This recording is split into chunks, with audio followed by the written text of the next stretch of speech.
Hello students, आज हम पढ़ेंगे मेटाफिजिकल पेंटिंग आत्म तत्वीय चित्रण, जिसके चित्रकार हैं जॉर्जियो डी किरिको और कार्लो कारा। कार्लो कारा हम भविष्यवाद में भी पढ़ चुके हैं, पर मेन जो आर्टिस्ट है मेटाफिजिकल पेंटिंग का आत्म तत्वीय चित्रण के जॉर्जियो डी किरिको है। हम पढ़ते हैं आत्म तत्वीय चित्रण। आत्म तत्व यानी अंदर से कोई ऐसी चीज़ जो हमें बहुत व्याकुल कर रही हो, जो हमें किसी भी रहस्यात्मक चीज़ के प्रति कुछ गूढ़ भावनाएं हमारे अंदर जागृत हो रही हो, उससे इंस्पायर होके जो पेंटिंग्स हैं, जैसे मानवीय गूढ़ अनुभूतियों का परिणाम कारक दर्शाने का प्रयत्न किया। यानी कि हमारे अंदर की जो गूढ़ अनुभूतियां हैं, जो हम किसी न किसी चीज़ से लेके हमारे अंदर दब जाती हैं, उन गूढ़ अनुभूतियों को पेंटिंग के माध्यम से बाहर लेके आए। और उसके अंदर, उन पेंटिंग्स के अंदर कुछ ऐसी विशेषताएं थी जो उसके अंदर रहस्यात्मकता, गूढ़ता को दिखाती थी। वही मेटाफिजिकल पेंटिंग आत्म तत्वीय चित्रण कहलाता है। आत्म तत्ववादी चित्रकारों ने अनुभव किया कि निर्जीव वस्तुओं में भी ऐसा आत्म तत्व है जिससे मानव की भावनाओं को व्याकुल करने का सामर्थ्य है।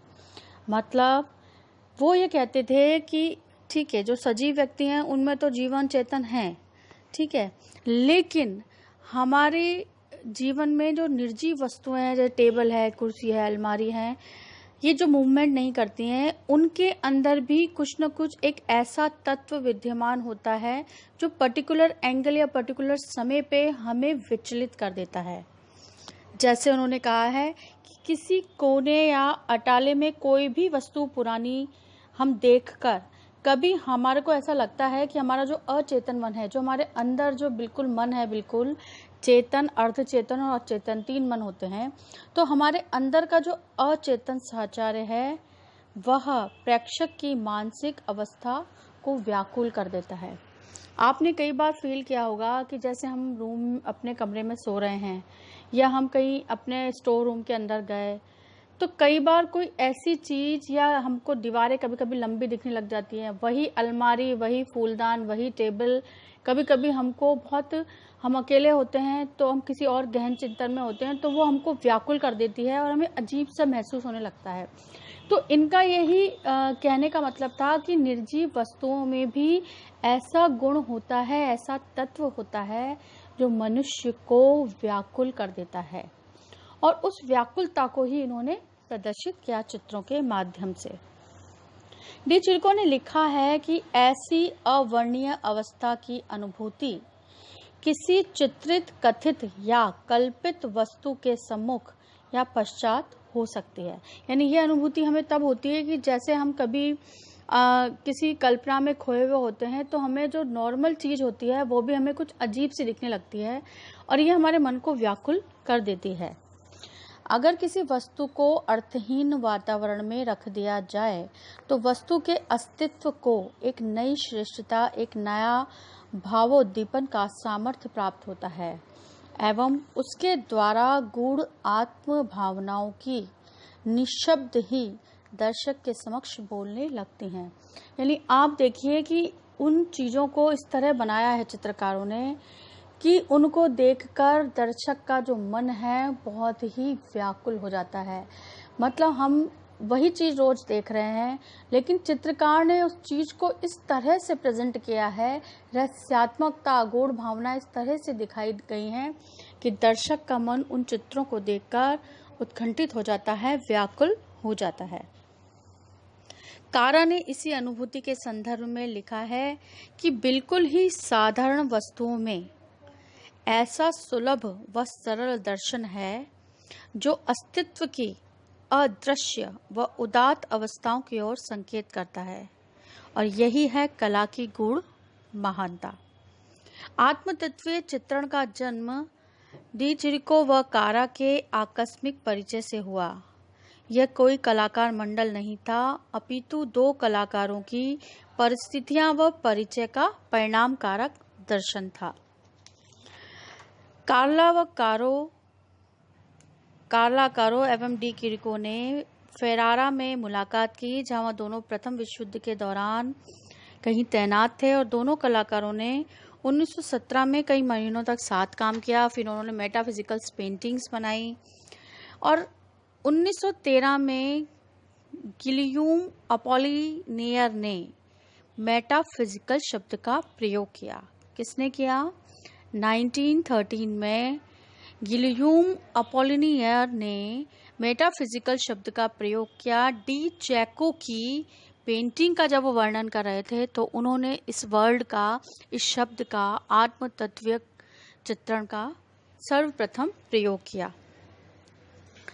यहाँ पर 1910 में मेटाफिजिकल पेंटिंग बन चुकी थी और ये 1910 में मेटाफिजिकल पेंटिंग किसने बनाई थी? डी किरिको ने। कौन सी बनाई थी? The enigma of a autumn afternoon. इसके बारे में आगे पढ़ेंगे।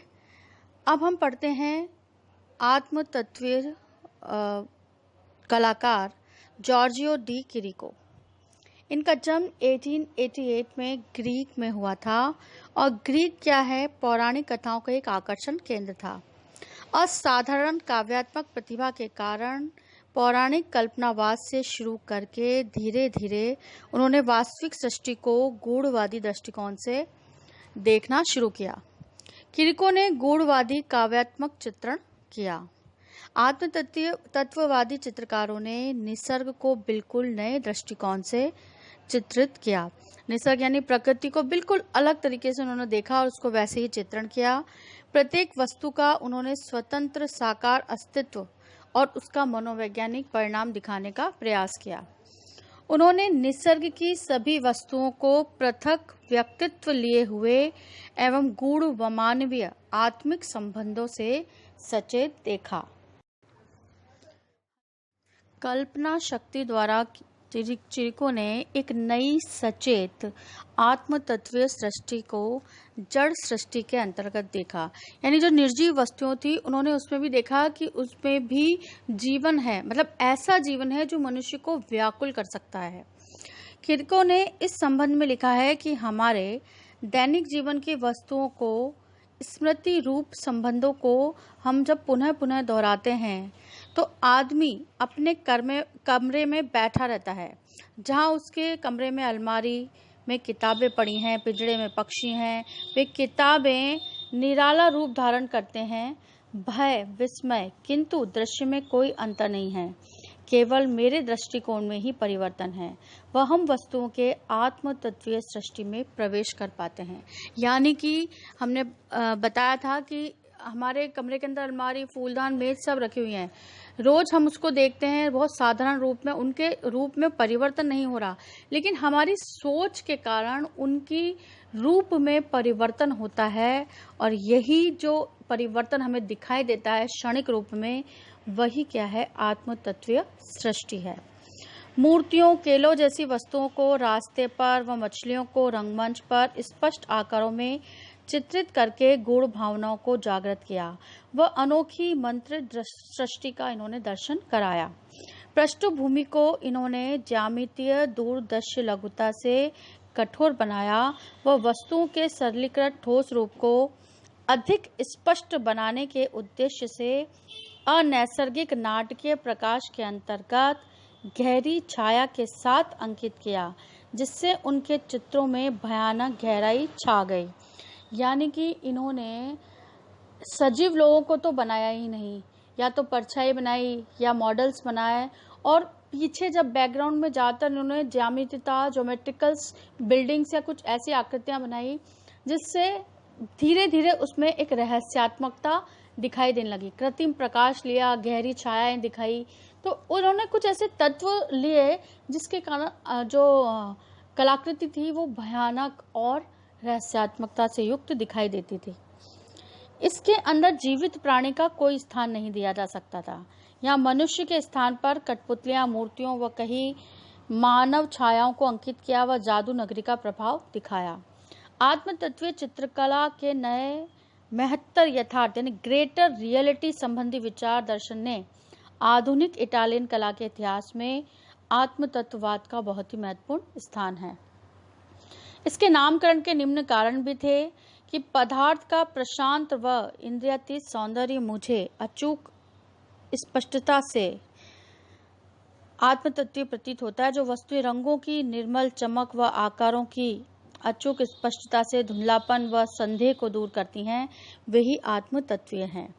स्वप्निल वृत्ति, स्मृति, व्याकुलता व एकांत प्रेम चिरिको की स्वभावगत विशेषता थी।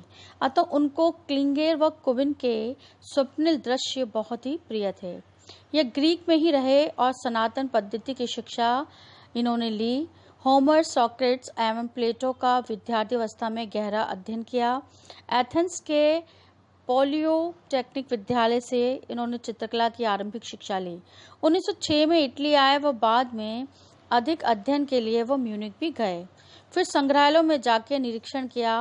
वो वॉकलिन के चित्रों से उनकी कला को निश्चित आत्मिक दिशा मिली। आधुनिक दार्शनिकों व कवियों ने कला को बंधन मुक्त किया है।